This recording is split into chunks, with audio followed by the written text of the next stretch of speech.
month since this happened, this burglary, but your first reaction when you realize you're part of this sort of targeted situation that happened? Yeah, I mean, obviously it's frustrating, it's disappointing, but I mean, I can't get into too many of the details because the investigation's still ongoing. But obviously, something that you don't want to happen to really anybody, but obviously yourself. Can you say, if we know this happened midnight on a Sunday morning before that Monday Night Football game, were you or your family, were you guys home? Yeah, I can't speak too much about the details of everything, just with the investigation going on. But I'm sure at some point that will be talked about. You know, with your resume, I know there's things that you won't accept in a way that you wouldn't have lost. Your play this season, I know it's probably not up to your standards. How do you rectify the week in and week out when you say that you got to improve and you got to get better? Yeah, I think I learned a lot about myself last year. Just when I did feel like I wasn't playing my best football, and we were kind of struggling throughout the season, and I kind of learned how to just find ways to win, and so. It kind of helped me grow up, not only as a player, but as a person, to show that it's not about stats. It's not about how you get it done. It's just about getting it done. And so I know how tough it was last year when we were losing those football games. And if we're finding ways to win this year, and I'm not putting up the stats, I'm feel a lot happier when I go home. How it comes to this game and this what's now really a rivalry, 8 times in the last 5 years you guys played in this millennium, the only people that have done that is Brady and Manning, and now it's you and Allen. Just what is it about this game that just brings out the best in both of you guys, and how much respect you have for the other side of the field, especially the way Josh Allen's playing? Yeah, I mean, you're playing the best. I mean, the best of the best. That's what you want in this league. And I've been able to go up against Josh a multitude of times, and every single game it seems like it comes down to the very end, and he's a guy that competes and he has that fire. I think you can see that fire that he plays with, and that kind of goes through his entire team, and a lot of guys have had a lot of success, and so we know it's going to take our best football. I think that's what we know, and if we don't, we're going to lose, and we've lost some and we've won some, so I'm just hoping that this week we can get out there, play our best football, and find a way to get a win. And you played so many games so far with that friendship you guys have had. You know, you guys have played golf together. It's been all documented on that, but like now as the games have progressed, is the kind of conversations that's still there, is it kind of spaced away since the games have been so crucial? No, we still stay in touch. I mean, especially in the off seasons, just kind of with both of our love for golf and just being around the people. And I know Shane Buechele, and he was here, now he's there, and so he's a really good dude. I think that's why his team plays so hard for him. But I mean, obviously we're both competitors, so in the season, not as much talking as we're both going for that ultimate goal, the Super Bowl. But at the same time, there's a ton of respect both ways. His ability to, what stood out about him getting open on that play? Yeah, I think you can see how much he learned from week to week. I mean, the week before he got open and kind of faded a little bit, caught the ball, and ended up being out of bounds. And whereas you saw on that double move, he kind of stacked the guy, we say, got back on the red line, gave me room to throw, and then I threw the ball out of bounds. And so you see those steady progressions each and every week. And I think in the long run, it's going to really pay off because he is getting open.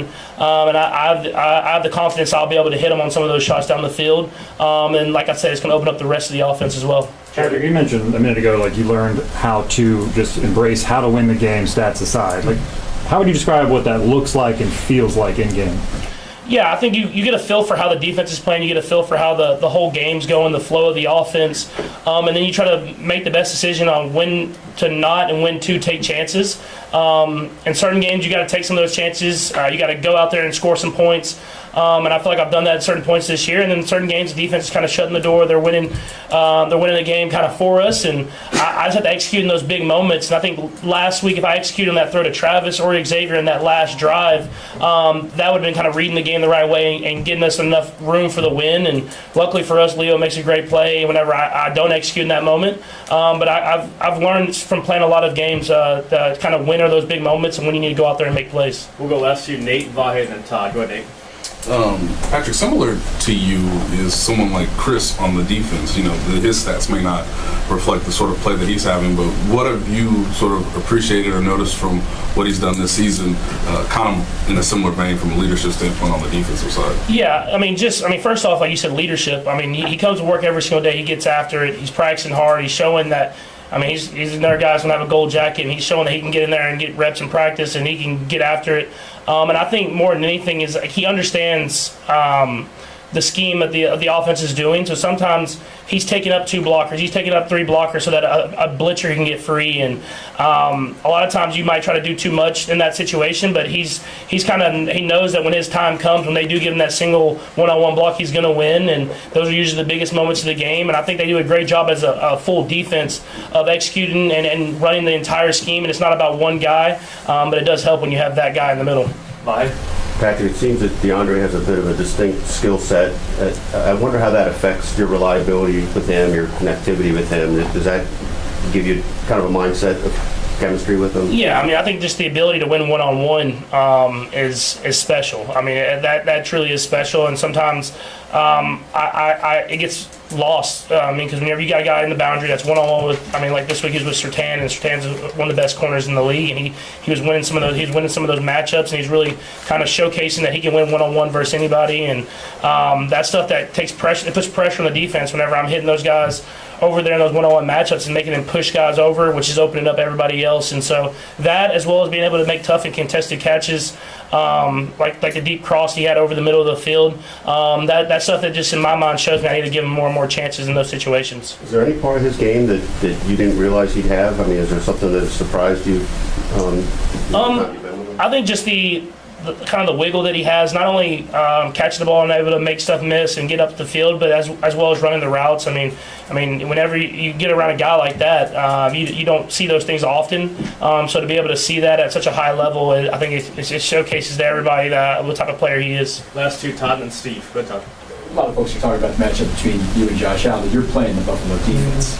What do they look like this year? What sort of strengths do they have that cause you guys the most problems? Yeah, I think it's what they do every year. I mean, they do a great job of being really, really good at their scheme with great players. They rush the passer well, and it's not just one guy. It's a multitude of guys that play extremely hard and get after the passer, and then they turn the ball over. And that's the staple of great defenses is being able to rush the passer, stop the run, and turn the ball over, and they do all those things really, really well. And so take our best football, like I said. And I know it sounds cliche, but in order to win this game, you're going to have to play your best football. And I think that we're going to have to go out there and do that, and it's going to be a tough environment to do it in. Steve? Patrick, last week we got posted a photo of Tom Brady and Randy Moss. Wanted to see if you saw that, see if you think that there's any similarities there. Yeah, I mean, it was definitely a cool photo because you know what they did together. And D-Hop is a receiver that's on that level where he's going to be a Hall of Famer, and I'm trying to get to as close as I can to Tom as possible.